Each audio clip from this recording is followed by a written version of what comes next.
Hello, Katherine. How are you? I am wonderful. How are you? How are Oh, you? I'm doing great. So it's 9 o'clock on a Tuesday evening today in the UK. It's raining outside. It's miserable, but we're having to go. Yes. Well, it's interesting. It is 3 p.m. In Houston, Texas, and it's actually a fairly nice day, Nice. considering, because we could Yeah. we could be 80 degrees one day and, in the middle Wow. of November. So you just never know. Yeah, today's actually Amazing. a nice day. Oh, that's lovely. Do you find that just by being in the sunshine, it's just does so much for your mental health? I do, and it's so funny you say that because literally just before I came upstairs to hop on this call with you, I walked downstairs just to kind of check in with my husband, see what he was doing, and he was Yeah. standing outside in the driveway, and I was like, "What are you doing?" He's like, No "I'm just out here way. getting some sun."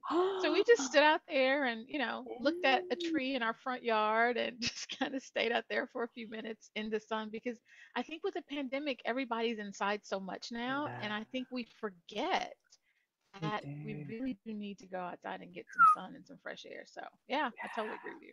Yeah, living organisms. And because at the moment I'm really into my juicing because, and especially during the winter months, I find that by juicing, it gives you life, Yeah, Otherwise, what do we have? We're just eating processed foods and exactly.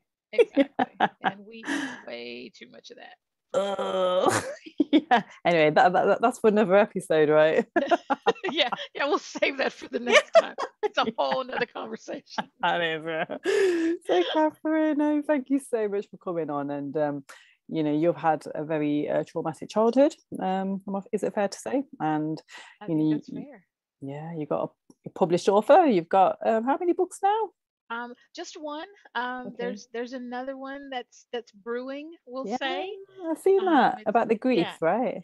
it's yeah, the Yeah. grief one is out there in the universe. Okay, So really brilliant, excited about that. And then there's another one that's brewing for sure. So excellent. we'll Okay. we'll see. Oh, Hopefully nice. by the summer, we'll see. Yeah. So I yeah. love it. Yeah. So you're basically writing a book as well as doing all the amazing work that you're doing with your clients, your public speaking. You're Yeah, on a roll. it's I do, and I love it. And I have to be honest, I think I love the speaking probably more than anything. Oh, I really? Yeah. I love the stage. Yeah. There's just nothing like it.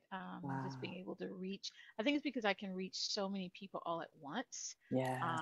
And just to see the transformation happen like literally as you're in that space is a Wow. really really cool thing for me. So, but I do still love working with my clients one on one and in Mm. groups.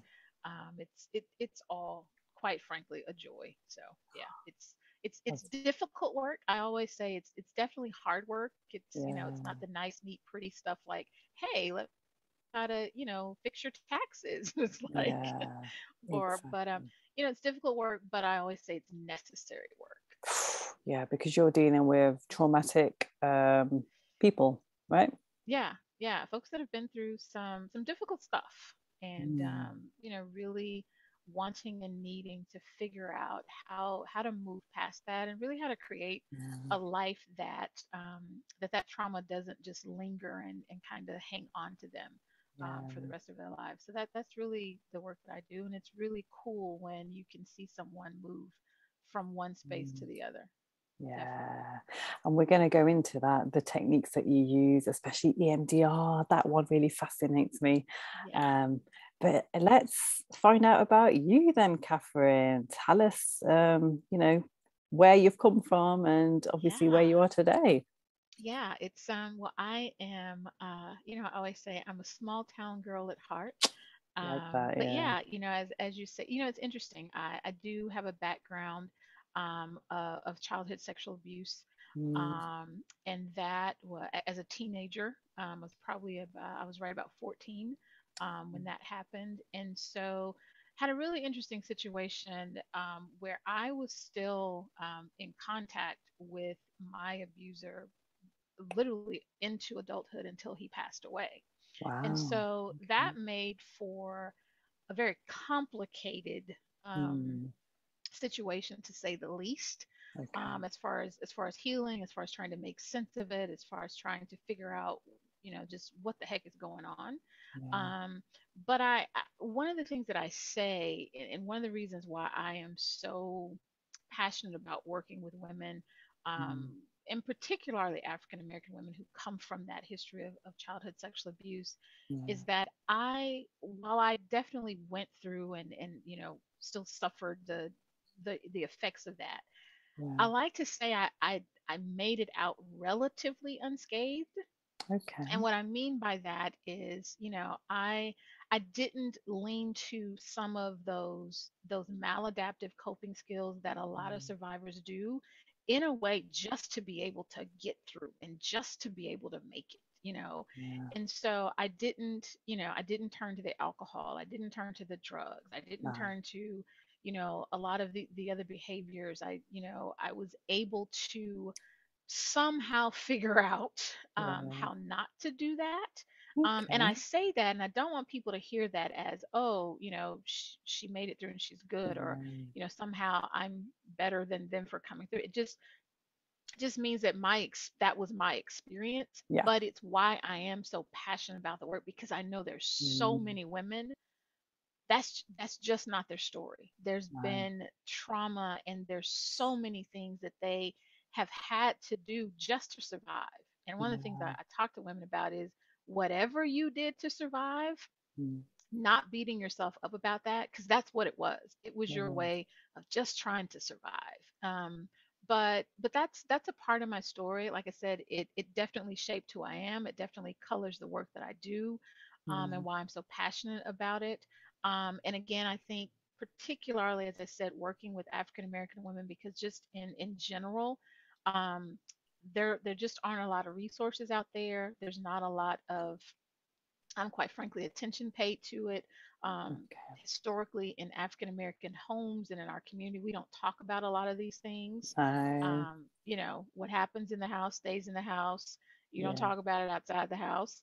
Um, but that means then that we carry that through our lives, and so it begins then to Okay. affect every other area of our life. So Mm-hmm. that's really why I do the work that I do. I love the work that I do. Like I said, it's difficult, but it Yeah. but it's necessary, and it is still very rewarding.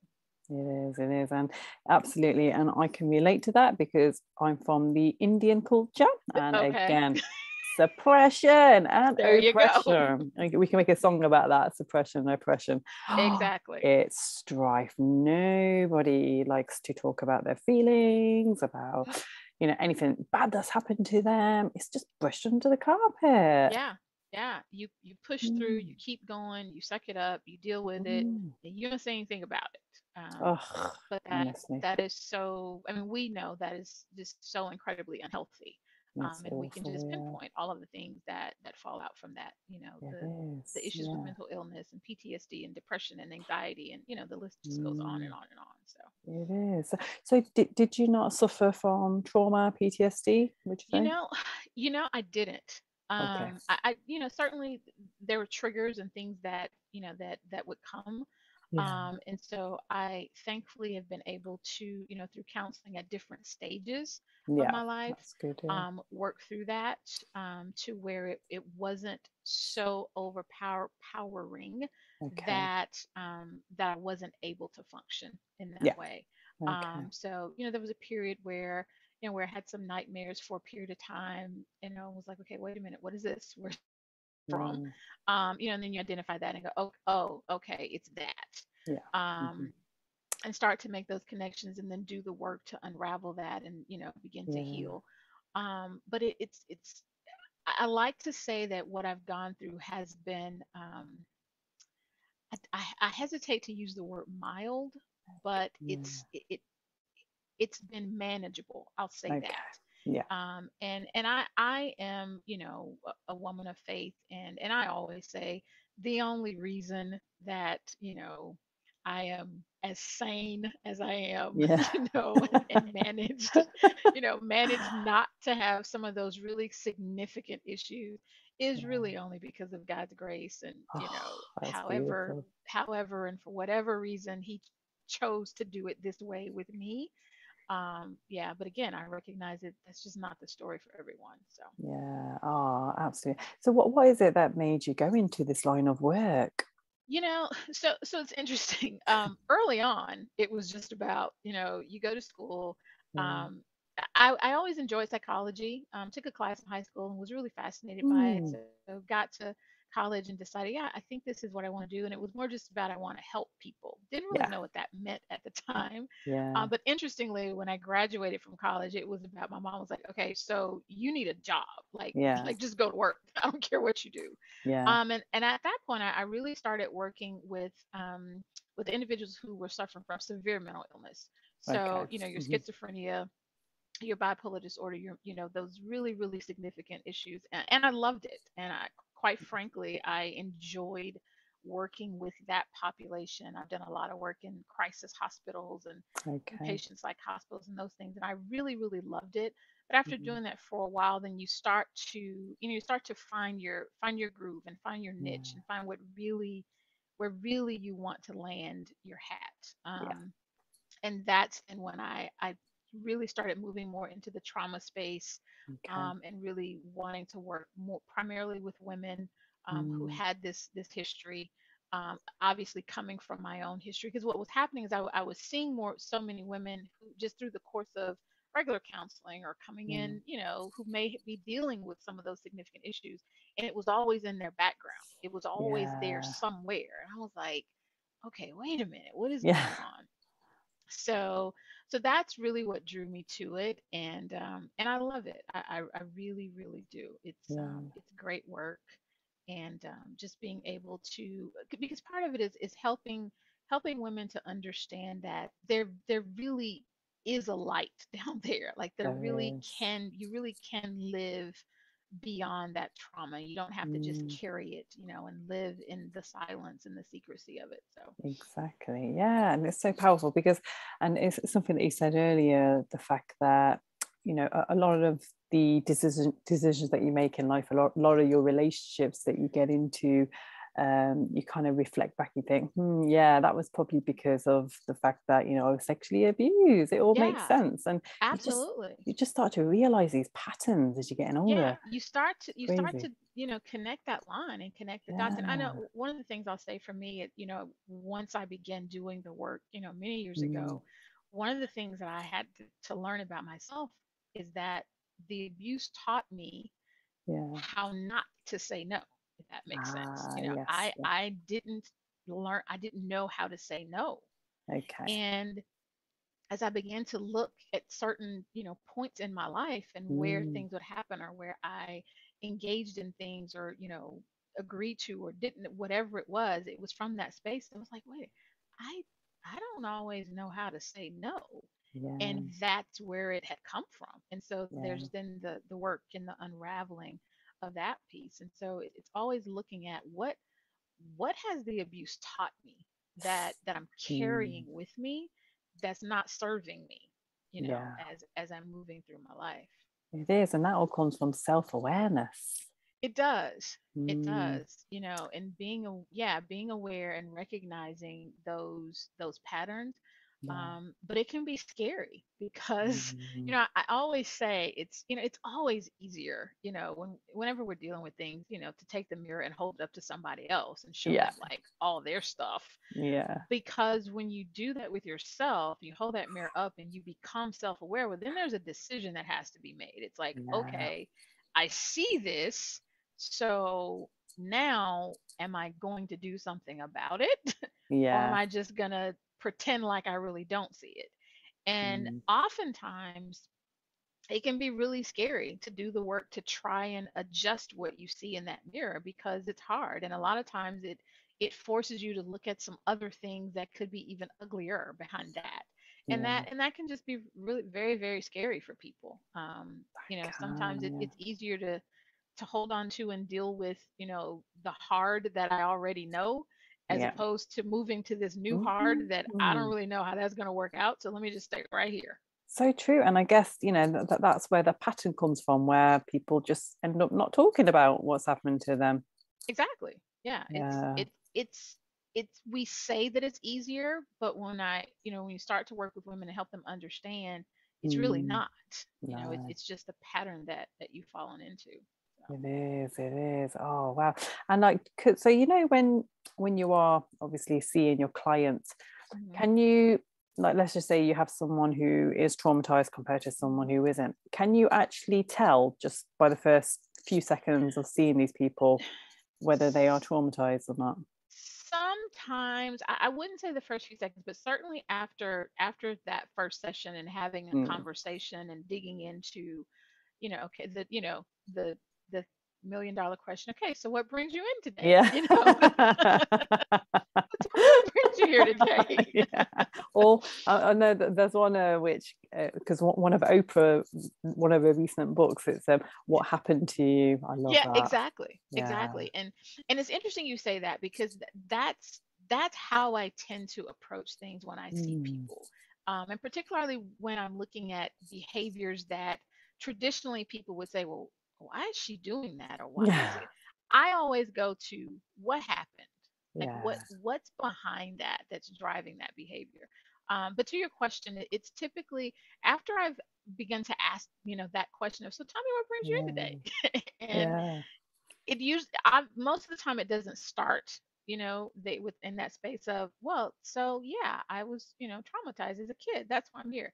Ah, Rarely starts there. yeah. Okay. Mm. It's typically issues in relationships, Yeah. intimacy, or issues at Mm. work, or issues with children, or those kinds of things that Okay. are happening.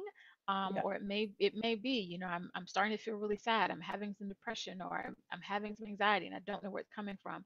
But once we start to unravel that onion Yeah. and tease things apart, Yeah. if there is trauma and if there is abuse there, it can become pretty clear fairly quickly that that's where it's come from. And Ah. sometimes the client is semi aware that, okay, maybe this is what's going on. Yeah. Sometimes they haven't been able to draw the line from the trauma to what is happening now. So it just Right, depends. yeah. It does, doesn't it? And again, I know, with PTSD, Hmm. memory loss, a lot of them, Yeah. they'll forget as well what's happened to them. Absolutely. Mm. Absolutely. Because that's part of, our brain's way of protecting us. When we Yeah, when we go through traumatic events, the whole, fight, flight, freeze, that whole thing yeah. is really our body and our brain's way of going, you know what? You can't handle this right now. So here's what I'm Yeah. gonna do for you. I'm gonna just shut you down, Oh, and interesting. then later on we'll come back to this. Yeah. And but yeah, a lot of there are memories that just aren't there, Mm, or pieces of memories yeah. that may or may not make sense for people, and so trying to help them Mm. connect those dots in a way that does make sense so they can then begin to heal. Wow.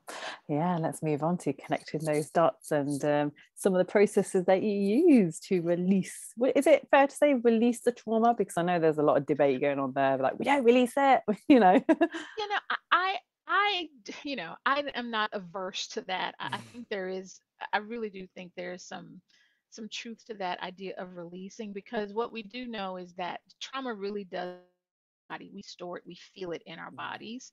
And again, I think it goes back to that issue of particularly when we're talking about childhood abuse, but it can Mm, happen at any time. But certainly when we're talking about childhood abuse, because we haven't fully developed the capacity to handle those sorts of things. And mm, so, as a child, when by definition the adults in your space are the ones who are supposed to keep you safe, yeah. okay, well, then if the adults in the space are the ones that are hurting you, there's Yeah. this disconnect that happens for you as a child, because we're taught that, okay, the big people are supposed to be the ones I can count on and I can Mm, trust, and you're going to keep me safe and aren't going to hurt, all those things. Well, when that flips, it is very difficult for a child to now make sense of that, because we're still growing, we're still processing, yeah. and making sense of our world in general. Yeah. And so it really does become this idea of being able to help people understand who they were at that moment. If again, if we're talking about childhood abuse, who they were as, you know, a 5, 6, 7-year-old, 14, 15-year-old kid Yeah. who's still growing and whose brain is still developing, Okay. and how trauma does affect the body. So I really do believe that it is about learning to release the trauma, Okay. Brilliant. release and heal. I think is Mm. would be a good way to describe it. Yeah, yeah, absolutely. And I know that meditation's a really great form Hmm. of, again, it's all about, your inner awareness and befriending the inner child. Yeah, yeah, I love Mm, that. And that's one of the things that I talk about, meditation and, getting in touch with that inner child.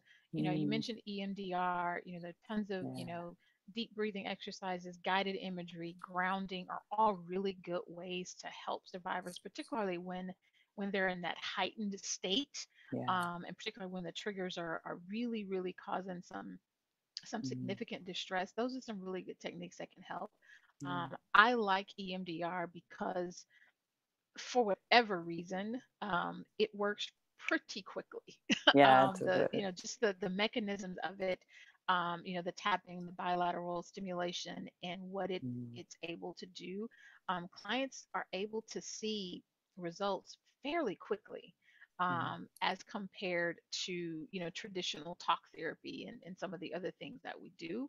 And so for clients that are open to it, and who are, brave enough to be like, you want to do what? So you yeah. want to wave your finger in front of my face and it's come do Oh, what? wow, yeah. But yeah, it's, we've seen amazing results, and Okay. it's very, very popular, obviously, with PTSD, and in the Mm, military community, they've been using it, for many, many years, and it it works. works. Yeah. There are a lot of mechanisms that we don't always understand exactly how and works. There are people much that dig into that. Yeah. But yeah, there are really good results that come from it. Oh, wow. So for those people who don't know what EMDR is, Yeah, how would you describe it in a nutshell? I know. Yeah, that's so we'll break down the letters. So EMDR is eye movement desensitization reprocessing. Mhm. So really it's a technique, that therapists use to help deal with and manage trauma, and help clients. I'll use your term there, release trauma, Yeah. to deal with really significant um, triggers, when there are nightmares, PTSD, very, very intrusive memories and thoughts that are keeping them from being able to engage in life in a way that they want to. So it's Mm. causing them distress in some area of their life because of just how intrusive and intensive those thoughts are. And they're not able to get control of them with any other means. Okay, perfect. Oh, that's brilliant. And I know that, with trauma therapy, is it like in a three phase process? So you start off with the stabilization, Yes, yes, and normalization. yes, Yeah. yeah. And so we don't go. And so people talk about, with EMDR, there is, use this bilateral stimulation and stimulation. And so, Yeah. but part of it is your therapist will, kind of wave their, not wave their Yeah. finger, move their finger in front of your eyes. And but before that, it really does start with giving people tools. Mm, So that is teaching, the relaxation. That is mm, teaching, what we call a calm, safe space. That's teaching, some deep breathing, what we call, the container method, so that as you're mm, moving through that particular therapy, if they find themselves becoming a little bit more anxious, or if things begin to come up with them, they're able to use those other techniques that you've taught them to mm. calm themselves and to engage, and also use those things when they're outside of session as well. Okay, lovely. Yeah. And then it goes on to emotional regulation, and Yeah. it's about understanding your emotions. And Exactly, yeah. exactly, because that's half the battle, is understand. At least I think is half the battle, understanding where those emotions are coming from and what they're tied to. And the other Mm, piece that I like to tell my clients is giving yourself permission to feel those emotions, because yeah. we, like, society, we tend to push them down, suppress them, and it's, I shouldn't cry, I shouldn't feel bad, I shouldn't be sad. All these shouldn'ts that we put on Oh, ourselves, when yeah. in reality, we were created with emotions for a reason. Like, Yeah. there's a there's a reason we have tear ducts. Yeah. So Just cry. Come it's kind on. of like just cry. Let it out. But Yeah. if you think about it, people will hold in those tears and they'll Mm. stop and say, I can't cry. I don't want to cry right now. Yeah. And I'm like, just cry. Like, they're Let it there. out. Yeah. Because if you ever notice, after you have a really good cry, you Yeah. feel better. Oh, You feel yeah. lighter. You And do. there is some research out there that says that the tears that we cry from, Mm. that emotive cry are completely different tears than, say, if we're cutting an onion, and so there's that Mm. release. Okay. Um, so yeah, the emotional piece I think is very, very important in helping people understand Mm. that our emotions are okay and that they do have a benefit to us Yeah. when we allow them to surface and we're able to manage them as they do come out. Yeah, it is. And, and I know that especially women, we're known for our emotions and, Yep. yeah. Yep. But, yeah. But then I'd rather be like us than men who, I don't know, like a lot, I think they feel that emotions are weak a lot of I the think time. you're right. There is this, I think, this disconnect, where, Mm. we have society says that, women, we're too emotional and, all we do is cry, but men, you don't cry, you don't, Yeah. you fall and break your leg and, you get up and you just kind of hold it in your hand Tough. and keep walking. I'm Yeah. like, but it hurt. Yeah. So, Come on. I mean, it's really Get okay. it It out. hurts. Exactly. Like your leg is literally hanging off and I'm it's a man. okay. I don't feel pain. Yes, I'm Yeah. like, whatever. So yeah, I think, slowly being able to bridge that gap and again, give people permission to feel what they feel, and to emote whatever that is, in a Mm. safe space, and Yeah. in a safe way. Oh, wow. No, I love that. So, yeah, just moving on to the cultural issues now, then. So, because we know that a lot of these issues stem from, generations ago, Yep. which were out of our control. But now we are in control and we can make a change. So, let me know, what are you doing now to make this change, to be the change? That is such a great question, and I think what I'm really trying to do is, just kind of pull back the veil, Yeah. and even with my story, saying, hey, I have lived through this, Mm. and there's certainly people in my life who have no idea, that this is a Mm. part of my story, um, but but it is, and so I Mm. think it's being the one to say this is really happening, Yeah. and that this happens more than we want to admit. We just talk about the statistics. Mm. We know that 1 in 4 girls and 1 in 6 boys are sexually abused. We talk Mm. about African American, that population, anywhere from 40 to 60% of girls have been abused before they turn 18. Oh, goodness. We Okay. also know that, anywhere less than about 5% of adult women who have childhood sexual abuse in their background have ever received counseling. So Mm. when you Okay. think about that number, it's like, okay, Yeah. so what are they then doing Yes. with what we know are the residual effects of that? How Yeah. is that impacting their work? How's that impacting their marriage? How's that impacting their parenting? How's that impacting, Mm. their spirituality? How is that impacting all the other areas of their lives? Because we Mm. know there's some fallout from that. Yeah. But yeah, I'm really just trying to um, be as as transparent as I can be, and this has been a journey for me. I have to be honest because I went through that period of nobody knows and I can't say anything because if I do, what's going to happen? Yeah. Um, but I came to a space and a place where I recognized that because there are so many women who are suffering, um, and kind of what I said earlier, because I recognized that um, I was able to make it out relatively normal, we'll Yeah. say. Yeah. Um, I do believe that it is quite honestly a calling that I have to do this work, Yeah. and to help other women who don't feel like they have a voice, Mm. to help them understand that they can share their story.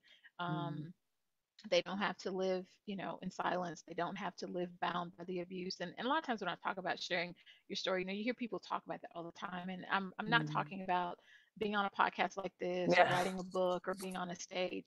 Yeah. I'm talking about being able to share your story with your husband Mm. who you haven't told, you know, or being Yeah. able to share your story with, just with your girlfriends, at Mm. when you go on your girls' weekend, or just or and I think most importantly, just being able to get the story out of you, because so Yeah. oftentimes it's just held inside, It is. and being able to write it out just for yourself, again going back to what we talked about a moment ago, getting it Mm. out of your body, Yeah. um, and being able to do that is so very important. So culturally, Yes. it is a battle because people still don't want to talk about it. Again, it's who Exactly. wants to talk about sexual abuse? Oh, Like, so like negative, right? so Yeah. yeah. Exactly. And because it ruffles feathers, it causes people to have to look at some things, and look at Yeah. some situations that maybe they don't want to, and can be very uncomfortable. But it is a part of, unfortunately, a part of our history, and one that I think we have to talk about if we're going to heal, and if we're going to have women heal and be whole and be healthy, productive members of Yeah. society. Exactly. Yeah. I think for me, it was when I had my son. I just knew Mm, that, okay, I can't hold this in no more. The trauma is just taken over my life. It took over, once I had my little boy as well, it just took, the trauma just came back. And that's yeah, when I knew, I had to do something big now. yeah. And it's Mm. so interesting you say that, because it's usually at some milestone, Yeah. point in your life, when it tends to come back with a vengeance, and you're like, okay, Wasn't so prepared for that. Yeah. exactly. And a lot of Mm. times you're like, wait a minute, what happened? Yeah. What is this? Yeah. Yeah. Why am I having these dark thoughts? Yeah, why Oh, yeah, exactly. And crazy. Yeah. particularly, if it's never been dealt with. So if, Yeah. if it's never been dealt with and these milestones come, it will Mm. definitely, start to resurface. And even for women, and I'll say for myself, who, who's dealt with it at different points along the journey, Yeah. there are still times when, things will pop up. you Mm. know Thankfully, I know what it is, Yeah. and there are times when it's more difficult, than others, and so there's the need to do more work.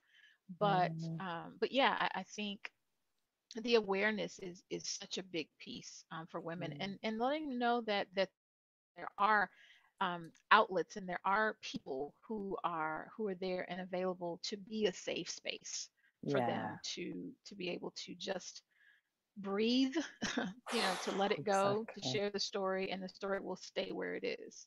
Yeah, it is. And I think again, we talked about this before, where it's the decision making process. It's the people that we're choosing to come into our lives. When you are traumatizing, you are gonna automatically choose the people that aren't the best for you, Yeah, because like in my case as well, people who just wanted to take advantage of me because I was yeah, so vulnerable.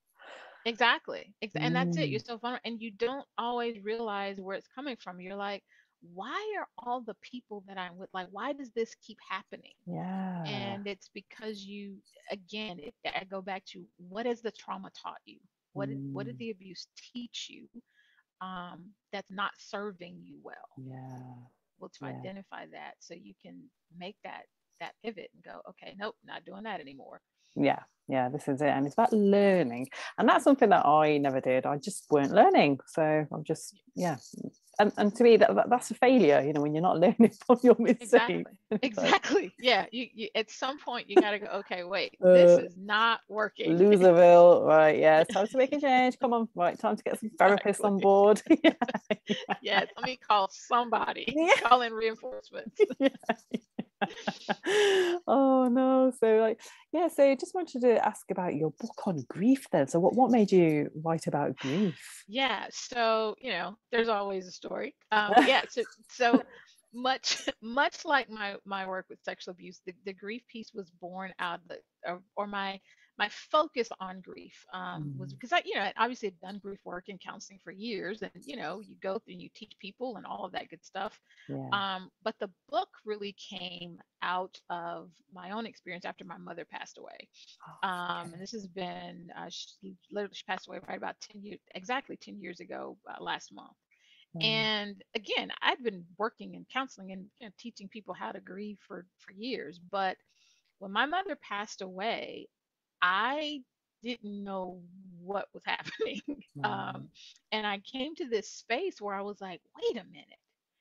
If I know everything that I know about grief and counseling and moving through and the process and all of the things that I teach people, if Yeah. I know all that I know, and I am struggling the way that I am struggling right now, like what in the world is everybody else doing? Interesting. Yeah. And so I was like, okay, so that pushed the grief work to a different level for me and Okay. really pushed it in the front Mm. of the work that I do as well. And so that's where the book came from. Okay. It came out of that space, and then I've created the Living Beyond Loss Academy, where I work with folks in a group setting, group coaching setting, to move them through that process. And Mm. we know, that grief obviously is more than about the loss of a loved one. It's more than about death. Mm. I mean, I do talk about that in the book. I hit on the fact that grief is about loss, period. So Yeah. whatever that thing is that you want to put in the blank, Mm. grief can be a part of that. I do most of the time I do talk about it in terms of death, but I always want people to understand that it's not just about that. It's about loss in general. Okay. And so, Mm. but that's where it came from. I struggled mightily after my mother died, and I was like, wait a Mm. minute, like I know this stuff. Like I do. This is what I do. Yeah. Um, It is. Yeah, it's interesting because you can know so much about a topic and suddenly you yeah, experience it in and real life. You think, wow, I should know how exactly. to handle I this. should know how to do this. Oh, And so yeah. again, it was that moment. It's like, what Mm. is everybody else doing? Like, how is everybody else getting through this if Mm. they don't know what I knew? Because I was doing, the stuff that I knew. Yeah. So yeah, so that was the book. So that's where that work comes from. Mm. I enjoy it. It's Yeah. I'll be honest, I enjoy the sexual abuse work more. Okay. Um, but I do still love the grief work. I do that, like I said, through the Mm. academy. We're doing some things now specifically because we're rolling into the holidays, and that's always a really difficult time for people, particularly dealing with loss and dealing with the death of a loved Mm. one. So just helping people understand and put some things in place to move through that as well. Yeah, absolutely. Yeah, and I think when it comes to grief or loss, again, it can apply to people who might have, lost a pregnancy, Exactly. children who've moved away from E- home. Yeah.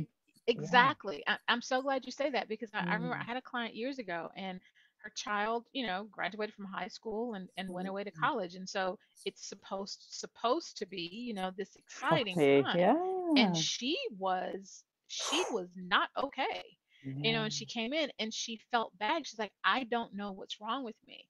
And I Mm. said, there's nothing wrong with you. You're grieving. Because think about it. There's this person who lives in you for 9 months, then they hang out in the house with you for 18 more years. Yeah. And then all of a sudden we say, okay, I'm just They've going to go gone. drop you off at this place. So, And, and I'll yeah. see you on Thanksgiving break. Like, that's completely Exactly. abnormal. Oh, So that it is so, makes, yeah, it yeah, makes sense. It it does make makes sense that you're like, wait a minute, what's happening what's here? happened. And you feel bad because you're actually upset that your child's going off to university and Ex- it doesn't make exactly. sense. Oh yeah, Yeah, so it's absolutely. yeah, so I'm glad that you brought that up. But yeah, it's retirement. Yeah. Even if you plan this retirement and you have the amazing retirement party and you go through all the things and you've Mm. planned for what you're going to do after your retirement, but the week after the party, you're sitting on your front porch feeling like, Yeah. oh my goodness, I don't because your identity has been wrapped up in Your your job. work and who you Mm. were and your job, and so you're grieving that part of you, and so it's helping people understand that Wow. that's a loss. That's a um loss. Yeah. yeah, so a lot, it's definitely it's all about loss. And you bring up Mm. particularly losing a child, whether that's a child who, who's been born, whether that's a miscarriage, whether that's an Yeah. abortion, Yeah. all of those things Yeah. can bring about grief, and you have to move through that. And it looks Mm, different on everyone, obviously. yeah. I always I talk about the three P's of grief. Okay. It's perfectly normal, first of all, Hmm. but grief is also very personal, and it's a Yeah. process. And that personal piece is just that it's going to look different on every single one of us. And so it's Wow. learning to give people grace and the space to grieve in the way that they need to, and Yeah. not expect them to grieve the same way that I may grieve or you may grieve. Mm. Um, and allowing them to do that in their own space and give them the time to do so. Yeah, and as well, I think because I've seen a lot of loss around me, with my friends and family, and some Hmm. people, they're quite numb to it. And I think a lot of this does boil down to levels of self-awareness. Yeah. Because if you're very self-aware, you're going to feel that pain, Oh yeah. Oh yeah. Yeah, It's gonna hit you. And yeah. it's being, and that's the other thing why I talk about it being perfectly normal, because Mm, if you think that I shouldn't grieve, if we go back to the mother whose child is going away to college, if you're mm, beating yourself up for feeling bad and you shouldn't grieve, that's going to complicate the healing process. yeah. Even if it's, after a death, well, and I talk about this, even with a death, it's not always, I'll share this. I had an uncle who passed away recently. So typically if someone says, your uncle passed away, it's like, oh, I'm really sorry to hear that. Yeah. But this uncle was actually, as far as relationship, much more like a father to me. Mm, So yeah. so his death hit me very differently than Mm, just an uncle. yeah. So Yeah. so I talk to people about, it's about what that relationship was Mm, versus, what the title was. So yeah. it could be my cousin. But if I was raised with my cousin and we grew up like sisters, well, Yeah. that's not really my cousin, that's my sister that died. So it's Yeah. helping people understand that part of it as well, Mm, as they absolutely. move through, so that there's not this, I shouldn't feel this way, or why am I feeling this way, but understanding that it's perfectly normal, and it's gonna tease itself apart based on a lot of different things. I talk about the who, the what, the when, the where, the how. Who was it? What happened? When Mm, did they pass away? How did they pass away? What were the circumstances around that? What did it look like? All of that's gonna color how mm. you move through your grief process. Oh, wow, it is. And grief, it's come up a lot. And recently we did a workshop on it as well, just kind of like a guided meditation, which Yeah. again, we've had feedback, it's been really effective. So I think it's a real important topic of discussion. So Hmm. thank you for sharing that with us. And I know that your book's on your website, so I will be sharing the link. So for Thank anybody you. who wants to read the book, then you Yes. can purchase it from your website. And Yes. so, why is it? Because you said that you actually prefer doing work with sexual abuse. It's just, well, again, both of those things are a part of my story, Yeah. but I believe it's because there just aren't, there's just not enough focus on it. And I know that there are so many women who are hurting, Okay. and who need the help, who need to know that, that life really can be beautiful, that there really can be light, that there really Yeah. can be, um, wholeness, that they can thrive, they can be happy, they can have joy, they can have peace, Yeah. which is the ultimate goal. That for me is really why grief is a close second, Yeah. but the work with sexual abuse is definitely at the top of the list. Yeah. And like you said, it's because the clientele. Because women, I mean, there's a lot of support out there, but do you still feel that we are still under supported? I do. Um, Yeah. see, that's a whole nother conversation. Yeah, that But would be one. but but I do. Yeah, Mm, and I'm not sure what it's gonna take, to move that needle. But Okay. certainly conversations like this, I think continuing to have conversations just about some of those, inequities that are there, and just in how we view women, how women are treated in certainly in certain societies and certain circumstances, how women are viewed. Yeah. So continuing to shine light on that. But I also believe it's helping women to understand their own power. Yes. And so then they begin to show up differently Mm. in situations and in certain spaces. And so then it becomes that the tension is there. And so there's almost this individuals are then forced to respond to you differently when you show up differently. So a Yeah. lot of the work I do believe is about giving women the strength and the power to walk into a room or a space and just and embody who they are and not feel like they have to apologize for that. Being unapologetically you. That's it. Yeah, That's I it. like that. Oh, I That's love it. that. Tell us about Sister Speak Up Society. Yeah, so Sister Speak Up Society. So this is a new, it's actually brand new, probably maybe a month old, that I just created, membership that is specific for, again, women who are survivors of childhood sexual abuse. And Mhm. so what we're going to be doing, there's a private Facebook group that I'll be doing some weekly live teachings on different things from, managing triggers and, relaxation techniques and dealing with intimacy. And then some of the things we just talked about, Yeah. building that inner strength and all of those things. We're going to have some live meet and greets, so that women can actually build community amongst themselves, because that's really what it's about, building Yeah. a community of women who understand it the way you do, who Yeah. know what you've been through, and building that support system. I'll be doing we'll have a monthly newsletter with some resources and that sort of thing.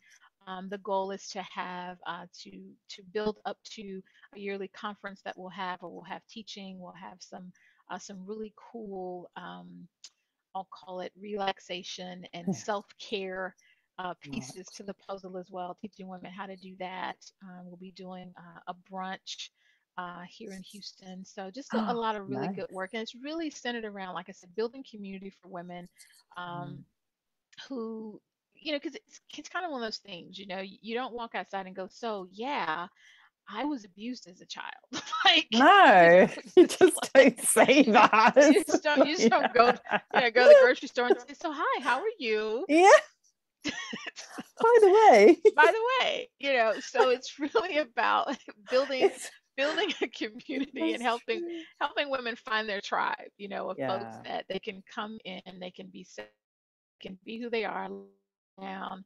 There's no pretense. You don't have to be, whoever you are in the boardroom. You don't have to be the teacher. You don't have to be you can just show up Mm. in this space and be safe and engage with women on some of it will be talking about those very real struggles, but some is going to be just hanging out and doing what girlfriends do when we hang out, Yeah. laughing and talking and Oh. just enjoying being together.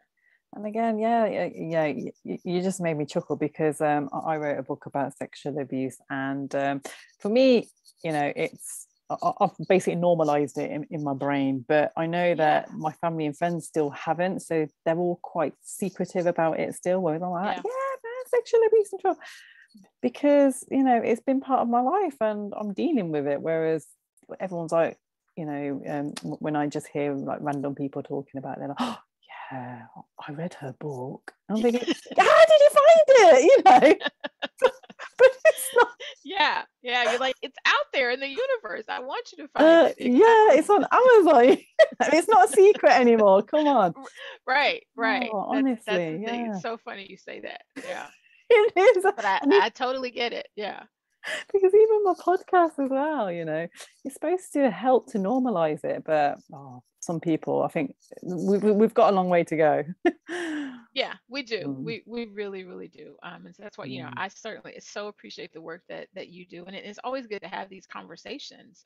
yeah, Again, I think it's, you're halfway across the world from me, I but know. we can have this we can have this conversation, and It's which amazing. speaks to how important it is. It's not just a, obviously a Houston, Texas thing. It's obviously not just, a UK thing. Yeah, We're talking about a international. global issue. Yeah. So, It is, yeah. And I know that there's still countries that, it's still highly suppressed, where I know a lot of yeah. people are still afraid to speak out as well. Like, I was talking to one of my colleagues in Somalia, Hmm. mental Yeah. health Yeah. crisis, and yeah, and I think just Cambodia, just places which, technology as well, where it's not so, Hmm. not so abundant as it is with us in the Western Yeah, world. So exactly. And yeah, and it's still very, very taboo. yeah, Yeah. it is. Yeah. So, oh wow, Wow. no, that's great. So, thank you so much, Katherine. You've been Thank you. amazing. Wow, Thank and you so much for having me. you're just so articulate, and I can really see you like public speaking, because yeah, I really couldn't see you doing anything else. You need to get I out there, girl. Yeah, that is the plan. I love it. I absolutely do. There's nothing better. There's nothing Wow, better yeah. It's than like being on the you were, stage. And yeah, it's yeah. like you were brought on this earth to do that. It's I am comfortable now saying that it's definitely a calling. And you grow up and you're like, what it becomes, well, it's just something fun I like to do.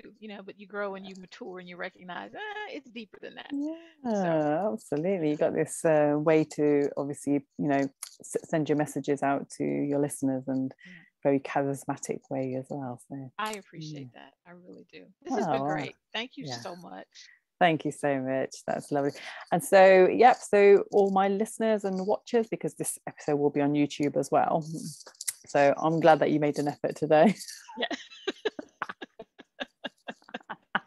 Yes. Oh yes, so I will be adding all the links. So I think your sister's Speak Up Society, is there a link for that as well, which I can Yes, add? there is, and it Excellent. is sisterspeakup.org.